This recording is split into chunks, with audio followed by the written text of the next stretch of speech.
आज हम भौतिक भूगोल में पिछले वीडियो में जो अपरदन चक्र के बारे में अध्ययन कर रहे थे, जिसमें हमने डेविस का जो अपरदन साइकिल है यानी डेविस का भौगोलिक चक्र का अध्ययन किया था। आज हम प्लैंक महोदय का यानी प्लैंक की संकल्पना का अध्ययन करेंगे। वाल्टर प्लैंक जर्मन विद्वान, इन्होंने डेविस के समय आधारित भौगोलिक चक्र की संकल्पना को अस्वीकार किया और स्थल रूपों के विकास के नए मॉडल का प्रतिपादन किया, जिसे मॉर्फोलॉजिकल सिस्टम या मॉर्फोलॉजिकल एनालिसिस के नाम से जाना जाता है। इनके मॉडल का मुख्य उद्देश्य बहिर्जात प्रक्रम तथा आकृतिक विशेषताओं के आधार पर धरातलीय संचलन के विकास एवं उसके कारणों की कल्पना करना था,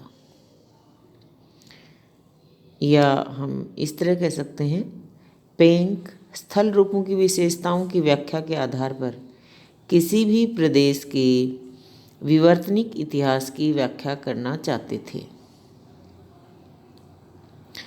प्लैंक के मॉडल का प्रमुख संदर्भ तंत्र ये है कि किसी भी क्षेत्र में स्थल रूपों की विशेषताएं वहाँ की विवर्तनिक घटनाओं से संबंधित होती हैं।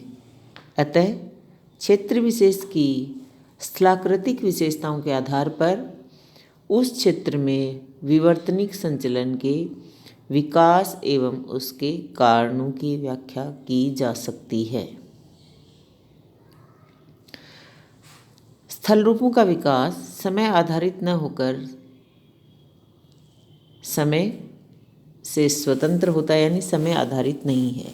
उनके अनुसार किसी क्षेत्र विशेष में स्थल रूपों की विशेषताएं इस प्रकार अंतर्जात बलों की तीव्रता एवं पदार्थों के बहिर्जात प्रक्रम द्वारा विस्थापन, बहिर्जात प्रक्रम द्वारा विस्थापन मतलब अपरदन तथा परिवहन के अनुपात की परिचायक होती है।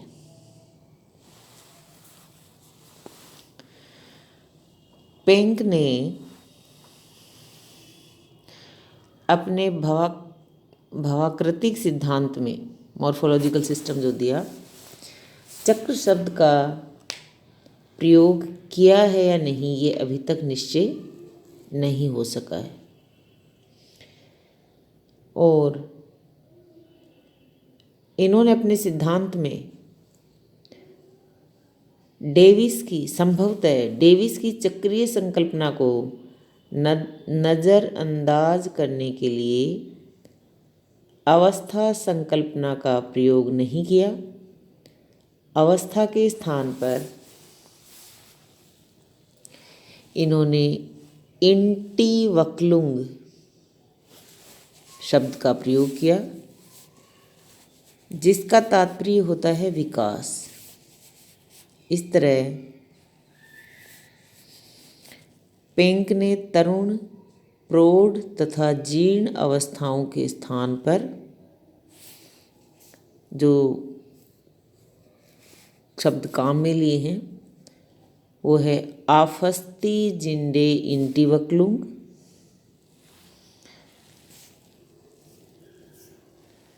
जिसका मतलब है बढ़ती दर से विकास। फिर है ग्लिक फार्मिंग इंटीवक्लुंग, समान दर से विकास। फिर है अबस्ती जिंडे इंटीवक्लुंग, घटती दर से विकास। नामावली का प्रयोग किया तो क्या क्या हो गए? आफस्ती जिंडे इंटीवक्लुंग,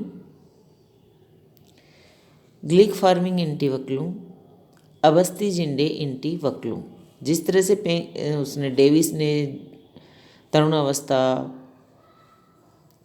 आपकी जो अवस्था शब्द काम में लिया था, वहाँ पे इन्होंने इंटीवक्लुंग शब्द का प्रयोग किया है। जैसे तरुण अवस्था, प्रौढ़ अवस्था, जीर्णावस्था थी, तो यहाँ पे आपस्ति जिंडे इंटी वक्लुम, ग्लिक फार्मिंग इंटी वक्लुम और अबस्ति जिंडे इंटी वक्लुम।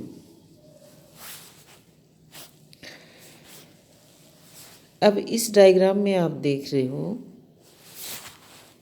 यहाँ पे इन्होंने उत्थान से पूर्व स्थलखंड के लिए पेंक ने प्राइमारंभ शब्द का प्रयोग किया। ये देखिए आप, यहाँ पे है प्राइमारंभ। ये स्थलखंड आकृति विहीन समतल प्राय धरातलीय भाग को दर्शाता है और जिस तरह से डेविस ने बोला था कि स्थल रूप संरचना, प्रक्रम तथा अवस्था या समय का प्रतिफल होता है, जिसे अपन ने बताया था डेविस के त्रिकुट, लेकिन पेंक के अनुसार स्थल रूप संरचना, प्रक्रम तथा अवस्था का प्रतिफल न होकर उत्थान की दर तथा अपरदन एवं पदार्थों के विस्थापन की दर के बीच अनुपात का प्रतिफल होता है। पदार्थों के विस्थापन का मतलब परिवहन उनका। स्थल रूपों के विकास में समय की कोई भूमिका नहीं होती है। अब पेंक ने चक्र शब्द का कहीं प्रयोग नहीं किया है, तो स्थल रूपों का विकास जो प्राइमारंभ शब्द इन्होंने काम में लिया है, तो स्थल रूपों का विकास प्राइमारंभ में उत्थान के साथ प्रारंभ होता है और प्राइमारंभ का उत्थान विभिन्न दर से संपादित होता है। प्राइमारंभ किसके लिए काम में लिया है? उत्थान से पूर्व स्थलखंड के लिए शब्द को काम में लिया है। अब यहाँ पे ये जो डायग्राम है, इसमें आप देख रहे हो प्राइमारंभ। अब किस प्रकार से उत्थान होगा, उस हिसाब से ये जो ग्राफ है इसको, इसकी सहायता ग्राफ की सहायता से या डायग्राम की सहायता से इसको बताया गया है। पहले उत्थान मंद गति से होता है तथा इस उत्थान की अवधि लंबी होती है। इसके बाद तीव्र गति से तथा बाद में समान दर से उत्थान होता है। अंत में घटती दर से उत्थान होता है और फिर उत्थान समाप्त हो जाता है। तो क्या हुआ? मंद गति से उत्थान प्रारंभ हुआ, जो कि जिसकी अवधि लंबी है। उसके बाद त्वरित गति से तथा बाद में समान दर से उत्थान होता है और अंत में घटती दर से उत्थान होता है और लास्ट में उत्थान समाप्त हो जाता है। ये जो स्थिति आती है, इस दौरान स्थल रूपों का विकास अलग अलग जो फेजेज हैं या अवस्थाएं, प्रावस्था हैं, उससे होकर गुजरता है, जिसका नाम अपन ने पहले भी देखा था कि उन्होंने अलग अलग दिया है। आपस्ति जिंडे इंटी वक्लुंग, ग्लिक फर्मिंग इंटी वक्लुंग, अवस्थि जिंडे इंटी वक्लुंग। यानी पहला जो है आपस्ति जिंडे इंटी वक्लुंग, ये इनकी जो पहली फेज है वो। इसका मतलब क्या हुआ? स्थल रूपों की तीव्र गति से विकास की अवस्था, विकास की जो फेज है तीव्र गति से, सबसे पहले स्थलखंड में मंद गति से उत्थान होता है और कुछ समय बाद उत्थान की दर अधिक हो जाती है। अब उत्थान के फलस्वरूप जलमार्ग, ढाल, प्रवाह वेग और काइनेटिक एनर्जी में बढ़ोतरी के कारण नदियां जो हैं वो तीव्र गति से वैली डीपनिंग, घाटी गर्तन द्वारा अपनी घाटी को गहरा करती हैं। लेकिन घाटी की गहराई में वृद्धि की तुलना में उत्थान अधिक होता है। अर्थात वर्टिकल इरोजन की तुलना में उत्थान अधिक होता है। इस तरह लगातार वर्टिकल इरोजन तथा घाटी गर्तन के कारण संकरी तथा गहरी वी आकार की घाटी का निर्माण होता है। चूँकि घाटी गर्तन की दर यानी वैली जो गहरी हो रही है की दर उत्थान की दर से कम होती है, अतः निरपेक्ष उच्चावच में निरंतर वृद्धि होती जाती है। इस तरह जल विभाजक के शिखर तथा नदियों की घाटियों की तलों में निरंतर वृद्धि होती जाती है। और ये जो स्थिति है, ये प्रावस्था जो एक यहाँ पे आप देख रहे हो, ये स्थिति यहाँ पे है।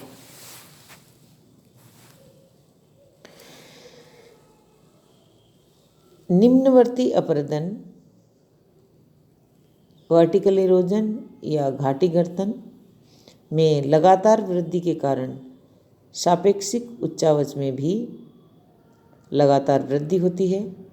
नदियों की घाटियों के पार्श्व ढाल उत्तल ढाल वाले होते हैं और लगातार घाटी गर्तन के कारण घाटी पार्श्व ढाल में भी वृद्धि हो जाती है।